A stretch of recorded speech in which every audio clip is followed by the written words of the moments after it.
Bonjour les amis, j'espère que vous allez bien, très content de vous retrouver pour cette nouvelle vidéo. Aujourd'hui, tuto, on peut même considérer ça comme un cours, finalement. On va voir ensemble comment, enfin en tout cas moi dans mon cas, je fais quand j'ai pas d'idée. Quand j'ai pas d'idée, vous allez voir que cette technique elle est géniale parce que vous allez pouvoir vraiment, limite, laisser l'intuition faire sur une bonne partie de votre création et après utiliser vos compétences pour apporter vos techniques, apporter de la lumière, apporter de l'équilibre, jouer sur vos valeurs, mettre des glacis, faire plein de choses pour avoir un superbe tableau. Et c'est parfaitement accessible à tous, car vous allez voir, on va pouvoir adapter vraiment en fonction de vos compétences, et c'est là que c'est bien en fonction de votre style, vous allez pouvoir utiliser vraiment cette technique pour déclencher vos idées. Alors comment faire ? Attention, avant je vous le dis, n'avancez pas dans la vidéo, je sais que c'est tentant, tant que vous voyez la toile blanche, vous allez vouloir avancer pour voir ce que je fais ensuite. Écoutez bien, les conseils sont tout aussi importants, voire plus. La première phase, je fais confiance à mon intuition. Là, ça peut vous paraître étrange, et c'est finalement là le plus compliqué dans la création. C'est-à-dire qu'il faut être capable de se dire, ok, je lâche prise pour une partie de ma création. Je suis capable de le faire, j'accepte de perdre le contrôle. Voilà, essayez de vous convaincre de ça. Et vous allez voir que beaucoup d'artistes fonctionnent comme ça, en art contemporain. J'ai mis longtemps à le comprendre, ça. Dans une première étape, du lâcher prise, de l'intuitivité, et après on corrige ce que l'on voit dans un second temps. Et c'est là qu'on apporte une expertise pour faire une magnifique œuvre. Donc qu'est-ce que je vais faire ? Première étape, intuitivité. Vous voyez, là je réfléchis même pas. Je prends des mélanges de peinture, alors... Ne vous inquiétez pas si vous n'avez pas les mêmes couleurs, surtout faites... On parle d'intuitivité ici, donc lâchez-vous. C'est-à-dire qu'on va apporter un peu de mouvement, un peu de dynamisme, et pour ça, il faut jeter de la peinture. Voilà, il faut jeter de la peinture. Donc moi, j'ai des mélanges un peu de toutes les couleurs, vous voyez, c'est des mélanges liquides. Ça reste que de l'acrylique, de l'acrylique standard. Vraiment, prenez n'importe quel type d'acrylique que vous diluez avec... allez, 50% d'eau, à peu près, voire un peu plus, vous faites vos mélanges, et vous pouvez mélanger. Si vous n'avez pas de mélange sous la main comme ça, vous pouvez mettre des coups de pinceau, vous pouvez diluer directement sur la toile. Amusez-vous. Le but, c'est qu'on expérimente, on expérimente. Alors avant de faire des mélanges, je me dis, tiens, pourquoi pas utiliser un spalter. Je prends un spalter 100 parce que justement, c'est assez grand. Ça me permet de m'exprimer vite, de faire des choses un peu intuitivement. Et là, je réfléchis pas trop. Je prends une couleur claire. Et là, par exemple, je mets un peu de jaune de cadmium. Alors, soit vous mettez un mélange tout fait, ou vous mettez un peu de la peinture qui sort de votre tube. Et regardez, voilà, je prends un peu de jaune de cadmium. Et regardez, je m'exprime. Je fais quelques petites choses comme ça, un peu intuitivement. Je cherche pas à réfléchir pour l'instant. Justement, il ne faut pas chercher à réfléchir. Même si c'est tentant, vous voyez.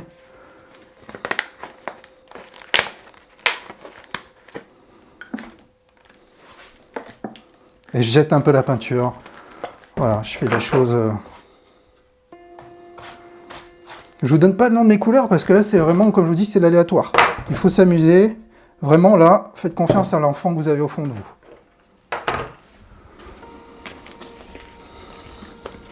Oh, il y en a un peu beaucoup, là. C'est pas grave. Allez, hop. Je fais couler d'un côté, de l'autre. Je dilue, je mets de l'eau.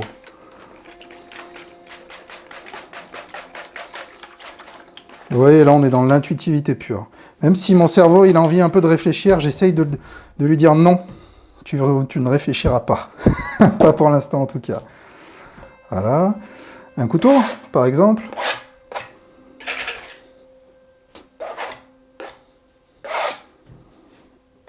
Alors, je vais quand même pas trop chercher à tartiner. Il me faut une base faite assez rapidement. Voilà. Il y a du contraste, il y a plein de choses. Ok. Vous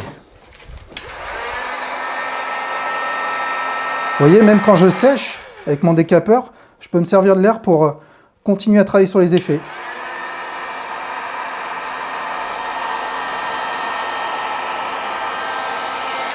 Alors je le fais pas trop pour pas que la peinture... Mais regardez, j'ai des effets intéressants là. Bon, là on a vraiment l'impression d'être sur du pouring. J'ai déjà de la peinture qui s'est mélangée et qui fait des effets assez intéressants.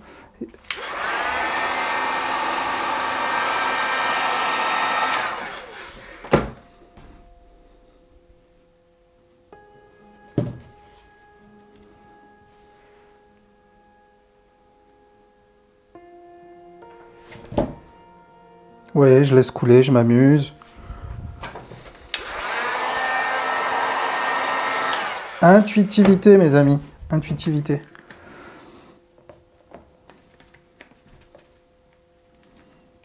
Je remets un peu de jaune comme ça. Hein.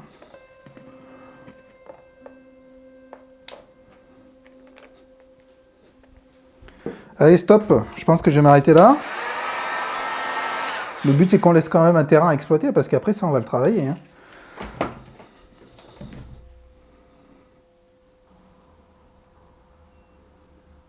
Je lève un peu pour faire couler. Allez.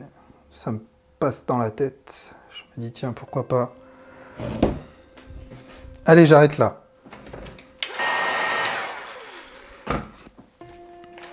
Je rajoute un peu d'eau si j'ai envie. Je suis déjà presque dans la réflexion. Là, c'est pas une bonne chose, mais...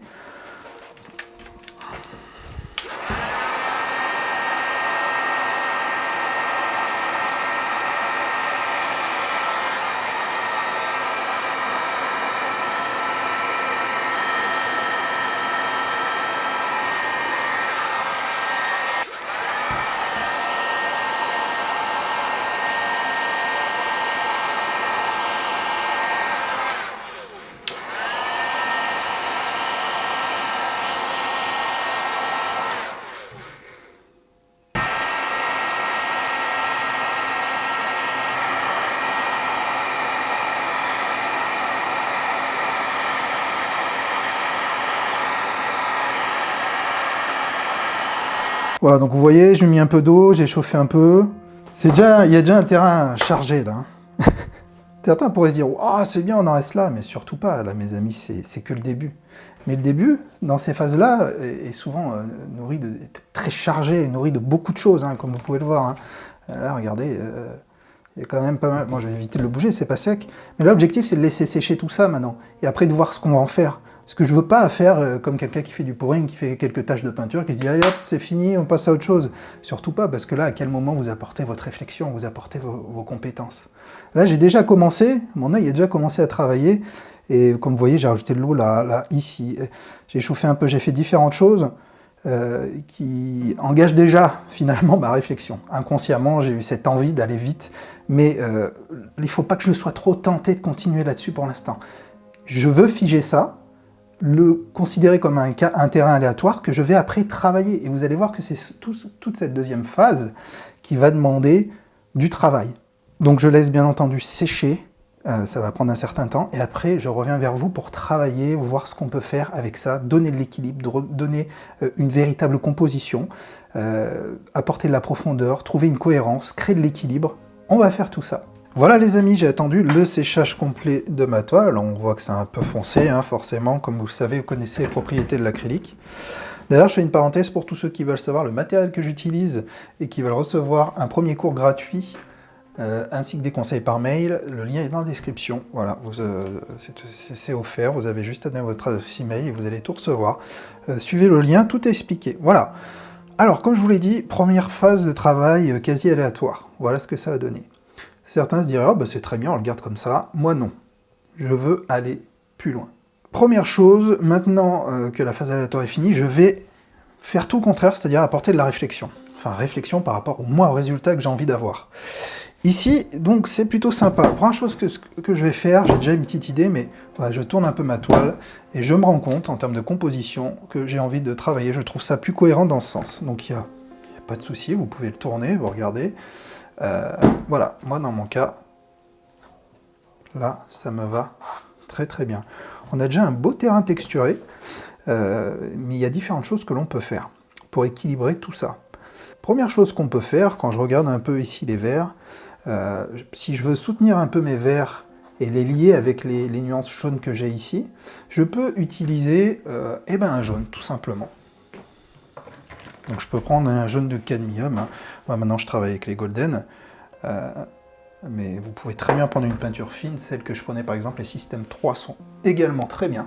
Je mets un peu de jaune de cadmium sur ma palette, je vais prendre mes pinceaux, comme je vous l'ai dit, mon guide du matériel, j'ai tout le matériel que j'utilise, mon spray, je dilue un peu, maintenant vous savez comment je travaille, hein, donc je ne vais pas aller dans le détail. Je prends un peu de jaune et là je vais intuitivement dans des jaunes que j'ai envie un peu de réchauffer. Et tous les verts que j'ai envie de soutenir. Et ben en glacier, vous voyez, je vais venir un peu les révéler, comme je fais ici. Alors tout de suite, hein, ça donne de la luminosité à mes verts, là chromatiquement le jaune est proche de mon vert, mais on l'amène vers une teinte encore plus chaude. Hein. Je l'utilise un peu ici. Alors si je l'utilise ici, ce qui va se passer, c'est que ça va à la fois réchauffer mon vert, et après à moi de voir si je vais dans le blanc comme ça, pour faire des glacis jaunes, ou pas, c'est au besoin. Je continue mon tour, un peu grossièrement pour l'instant. Je me focalise surtout sur mes verts.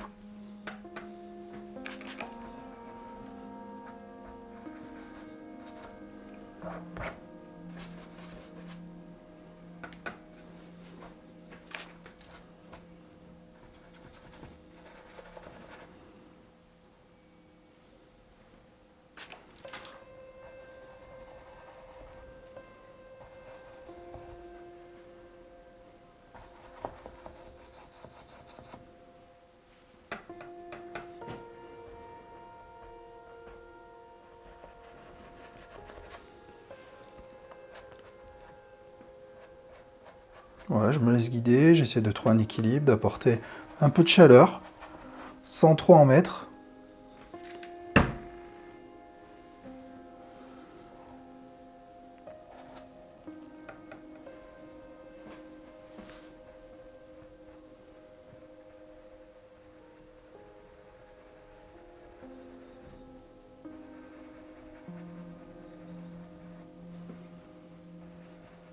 Là, ici, cette zone, j'aime bien, ça fait une sorte de halo lumineux jaune. Je pourrais après, bien entendu, couche par couche, soutenir tout ce que je viens de faire ici. Hein. À titre d'exemple, je sèche un peu.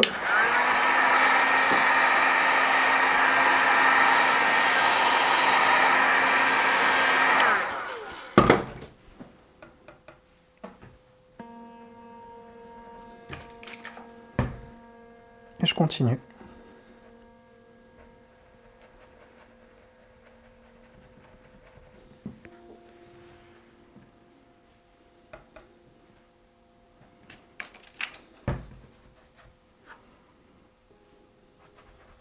Je réchauffe un peu ici. Là, il y a un coup de pinceau, vous voyez que j'aime bien, avec pas mal de peinture. Je laisse. Après, le piège, c'est d'aller trop loin. Donc là, je vais pas trop. Plus je laisse sécher, et plus j'applique, là je suis sur la technique des glacis, plus j'applique des couches de glacis qui vont petit à petit venir réchauffer de plus en plus mon verre et qui va devenir de plus en plus, un verre de plus en plus chaud, de plus en plus jaune, vert jaunâtre pour aller vers le jaune. Donc il faut faire attention aussi, pas trop, vous voyez, j'ai déjà trop sollicité cette zone-là. Le blanc ici, pourquoi pas, je le chauffe un peu. Je peux très bien prendre un couteau, prendre un peu de ma matière, et là faire un travail au couteau, c'est-à-dire à certains endroits, mettre des petits coups de couteau. Ça c'est plus délicat. Parce que là on vient retravailler la composition.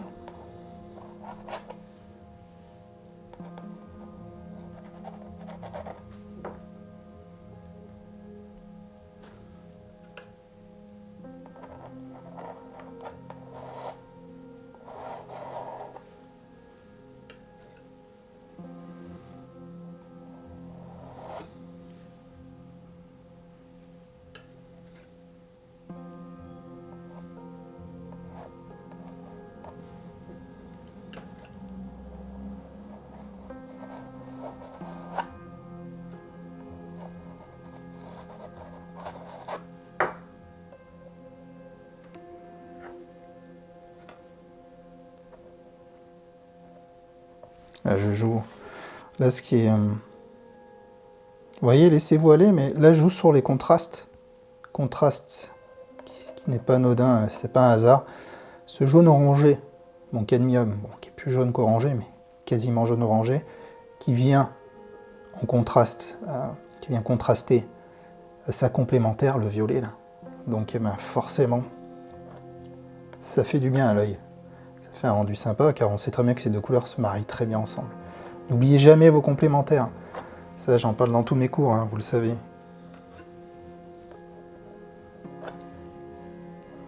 Ne pas en abuser. Alors là, ce cheminement, on va m'amener vers des pistes de réflexion qui vont arriver au fil de l'eau. Donc c'est pour ça qu'il faut être attentif et être toujours dans l'analyse de ce que vous faites.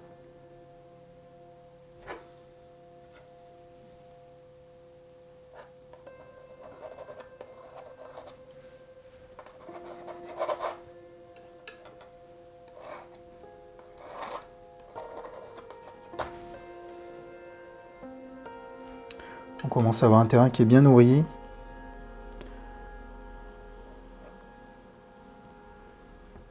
Il va peut-être falloir que je me calme sur le couteau.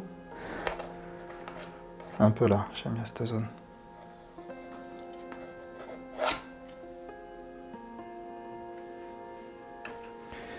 Il y a un tout petit peu avec mon verre ici. Verre qu'on a retravaillé tout à l'heure, donc en théorie, ça devrait bien se marier. On va accentuer la chaleur ici qu'on est venu créer. Voilà. C'est pas mal, c'est pas mal.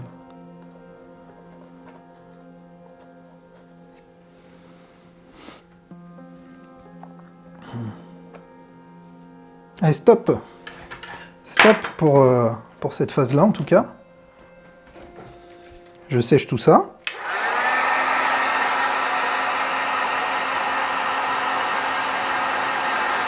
Maintenant, est-ce qu'on ne viendrait pas réchauffer un peu là, toutes ces couleurs un peu ternes? Est-ce qu'on ne viendrait pas les réchauffer avec un superbe magenta? Ici, Quinacridone magenta. Alors, le magenta de système 3 fera tout aussi bien le travail.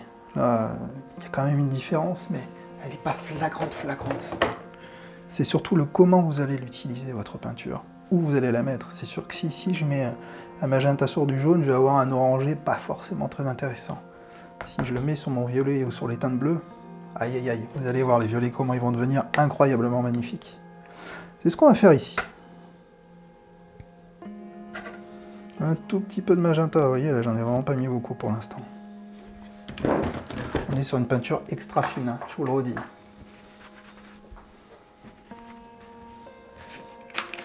Je dilue un peu. Et là on va aller tout doucement pour faire un essai. Mais je sais déjà ce qui va se passer. Regardez, à la fois je vais travailler sur le blanc et sur mon violet.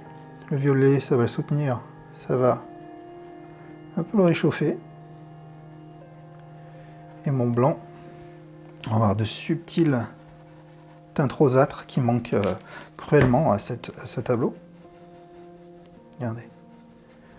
Vous voyez ?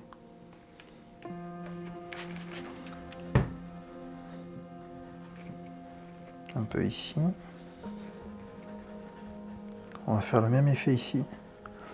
Ça va apporter un peu de lumière. Vous voyez ? Sur mes blancs. Fonctionne toujours très bien sur les blancs.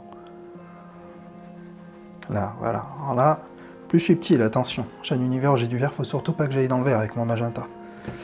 Parce que en glacis, c'est pas forcément le mélange, en tout cas que moi j'aime. Si je vais sur du jaune, c'est parce que j'en raffole pas non plus, mais ça va me faire une sorte d'orangé. De rouge orangé, hein, ça dépend. Je reviens ici, je me laisse guider. Enfin, je laisse mon œil juger. Je reviens, je prends du recul. Toujours prenez du recul. Un peu ici, allez. Un tout petit peu, parce qu'ici, ça va moins me plaire. Et on risque chromatiquement d'être un peu trop chargé avec ce qu'on a fait ailleurs. Ouais, c'est le cas. Je le laisse quand même. Là, regardez. Je vais vous faire briller tout ça, là. On prend son temps.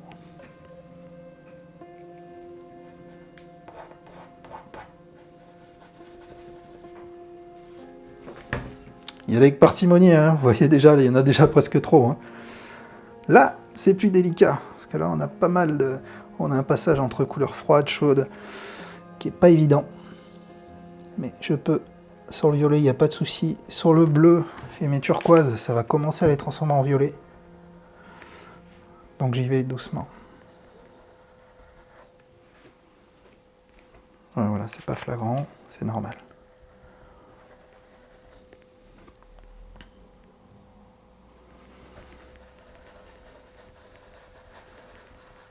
Il faudrait pas trop que ça domine cette histoire de magenta. On a envie, hein, à chaque fois on a envie d'en mettre de partout. Dès que quelque chose fonctionne, on va en mettre de partout. Ici, je vais faire couler un peu d'eau, je vais faire un petit effet de style pour prélever un peu de ma peinture. Et je prélève.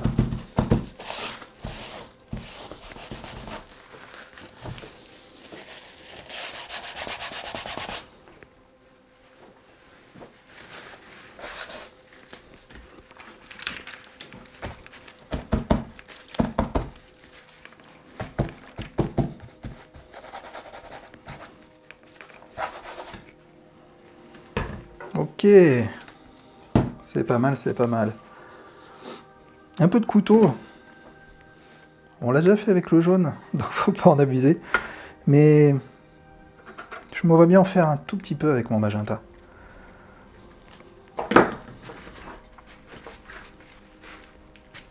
Pour trouver un peu cet équilibre. Tac, tac. Un peu ici.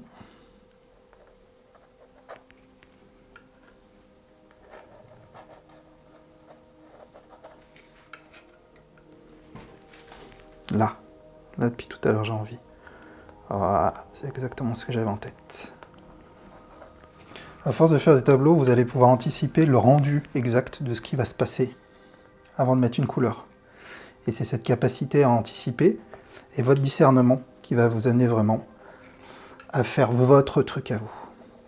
C'est le moins évident. Franchement, je me bats tous les jours pour essayer d'y arriver.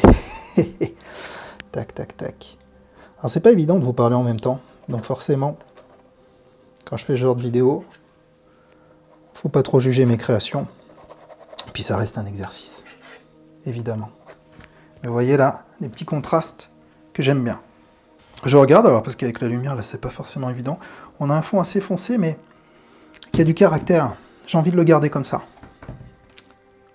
J'ai pas forcément envie d'amener forcément plein de points de lumière, de choses. C'est des choses que je pourrais faire peut-être après, mais la vidéo, c'est incroyablement longue. Donc, je vais quand même vous montrer une étape importante qui peut changer tout un tableau. Donc, il y a à la fois les phases de profondeur. Ici, on a un terrain déjà assez foncé, à voir. Mais dans l'autre sens, sur la profondeur, plutôt que d'apporter du foncé, on peut apporter de la lumière, du clair. Et ici, ce que je vais faire, c'est quelque chose qui fonctionne très bien aussi pour... mais attention, hein, il faut pas mal s'entraîner. C'est plutôt que de vignetter en noir, je vais apporter de la lumière du blanc. Je vais faire le contraire. Avec un blanc qu'on utilise pour les glacis, c'est le blanc de zinc. Le blanc de zinc qui est beaucoup moins opaque qu'un blanc titanium, qu'un blanc de titane. Ce qui va vous permettre de faire des choses très intéressantes. Ici, si je veux valoriser ma composition, mais je vais apporter du blanc un peu de partout. Je vais vous montrer comment, sur le tour. Alors au début, c'est toujours un peu spécial, hein. Il faut expérimenter, y aller doucement. C'est vraiment le conseil que je vous donne. Le blanc de zinc est très transparent. Regardez, j'en prends une certaine quantité. Et ce que je fais, c'est que je vais gentiment en apporter ici. Comme vous pouvez le voir, il est doux.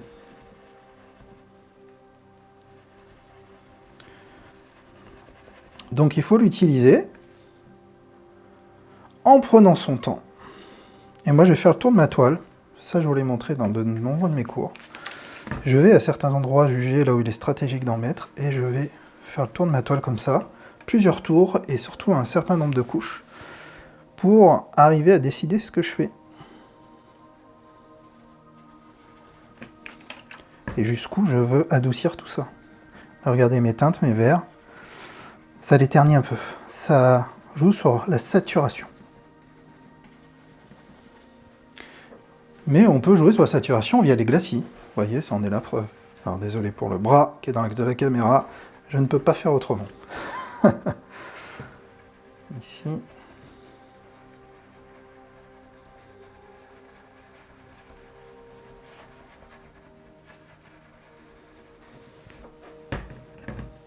J'adoucis, je continue mon tour. Certains doivent se dire, mais qu'est-ce qu'il est en train de faire? Vous allez voir. Petit à petit, vous allez le voir, ce contraste. Et la douceur qui va venir s'installer et équilibrer le tout. Alors là, je garde, j'aime bien ce mouvement-là. Je vais surtout pas adoucir cette région-là.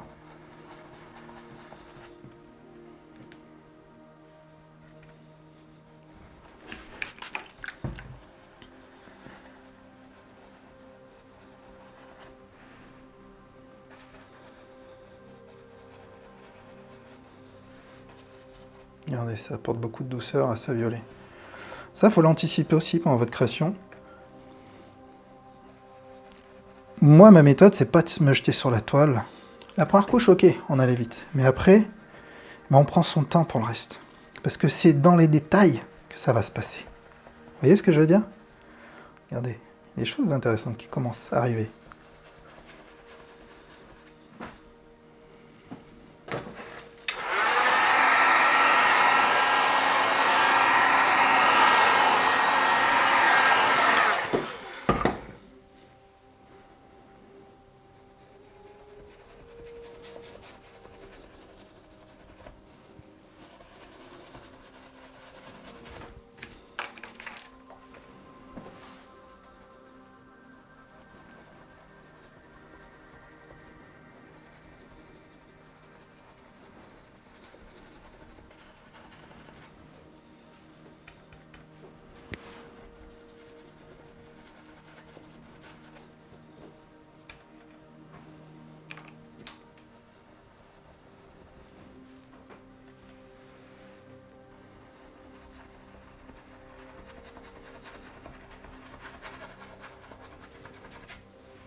Alors, je vais pas vous montrer toutes les phases parce que c'est très long. Mais le concept est le même, je tourne, je rajoute du blanc, je regarde, je prends du recul. Je reste le seul juge de ce que j'ai envie de faire.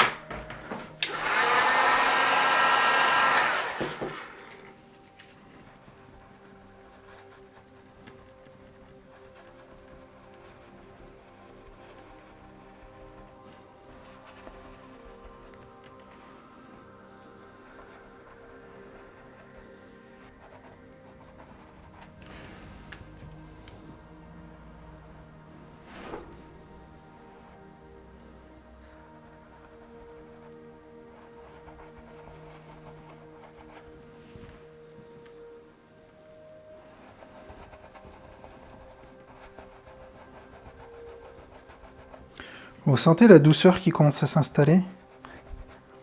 Oui, c'est pas une question à chaque fois de technique, c'est tourner autour de votre toile, essayer des choses. Certains disent ils sont trop sur la technique et on oublie cette vision globale qu'on doit avoir sur notre toile. C'est bien d'avoir des techniques sous la main, ça peut vous aider. Mais c'est un piège. C'est pas la technique qui va faire le tableau. Pour utiliser toutes les techniques qui vont en mettre plein la vue. S'il n'y a pas un équilibre, quelque chose qui vous plaît, en tout cas quelque chose qui a du sens à vos yeux, ça va être compliqué. Ça allait vous faire du mal. Essayez de trouver des choses que vous ne trouvez pas. Ça peut paraître paradoxalement abstrait ce que je dis. Bon, vous voyez, là, je parle un peu beaucoup. Du coup, je me rends compte que je nourris un peu trop. Je suis allé un peu trop vite. Là, il aurait fallu que j'apporte beaucoup pour apporter de la douceur. C'est beaucoup plus de couches de glacis, beaucoup moins de quantité de peinture. C'est ça le secret. Mais j'ai des petites techniques, des méthodes pour retomber sur mes pieds. Hop, je prends du recul. Je me dis que ce coin-là, c'est pas mal. Il va falloir pas plus charger. Vaut mieux continuer à tourner avec une même quantité de peinture que rester que sur une zone comme j'ai fait là. Là, ce que j'ai fait, par exemple, en parlant, hein, c'est pas une bonne chose.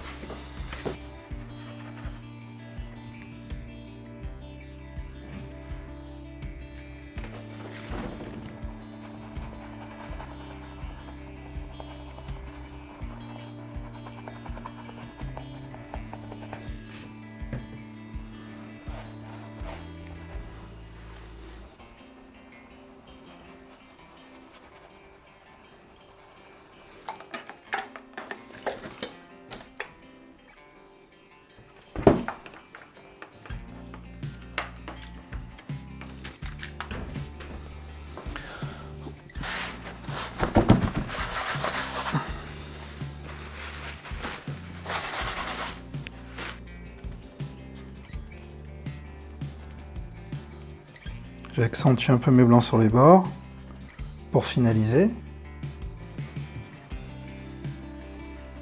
Tout en essayant de bien fondre le tout pour qu'il n'y ait pas une démarcation franche. La démarcation franche dans ce genre d'étape, ça serait vraiment quelque chose qui casserait tout.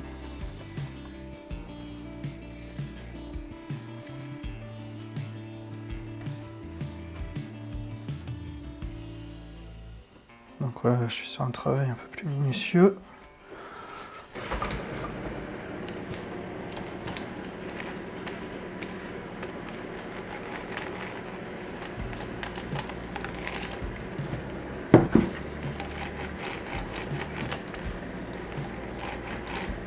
Et voilà, donc avec un beau bord noir que je viens de réaliser qui permet de contextualiser l'œuvre, vraiment créer un beau contexte. Regardez ça, un beau contraste. Ça change tout, hein, ça change tout. Et là, je ne l'ai pas encore verni. Donc une fois verni, toutes les petites teintes très subtiles qui ont été justement un peu éclaircies ici, tout va être révélé, tout va s'équilibrer. Enfin, voilà. Voilà pour cet exercice, j'espère que ça vous aura plu. Alors vous voyez, en mélangeant à la fois vos techniques et ce côté aléatoire, vous pouvez faire des choses très belles. Je suis convaincu que ce que vous avez réalisé vous aussi de votre côté est très sympa.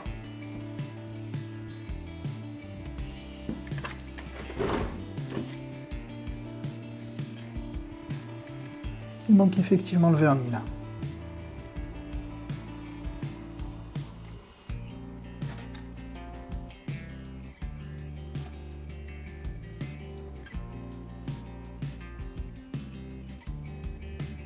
Donc si ça vous a plu, et pour me soutenir, un petit pouce levé, et aussi un petit commentaire, et je vous invite à partager la vidéo, c'est un bon moyen pour moi de m'aider. Qu'est-ce qui manque ici? C'est la signature. Alors la signature, je ne sais pas encore. D'habitude je mets dans le sens de ma composition, mais ici, ça c'est assez problématique, donc peut-être qu'exceptionnellement je vais signer en bas à droite, ou, oui, sur le flanc, en blanc, comme je le fais souvent. Je pense qu'ici ça sera très bien. Voilà, n'oubliez pas de vous abonner à la chaîne, c'est important pour recevoir les prochaines vidéos, car je ne vais pas systématiquement envoyer les vidéos par mail, pour ceux qui me suivent par mail, à ma newsletter, donc n'oubliez pas de le faire, c'est important, certains me disent après qu'ils ne reçoivent pas les vidéos. En tout cas, merci d'être aussi fidèle et d'avoir regardé encore cette vidéo. Tant que vous serez là, je continuerai à exploiter plein de pistes créatives comme ça et à partager ça avec vous. Je vous souhaite une excellente journée et je vous dis à très bientôt pour une autre vidéo. C'était Anthony.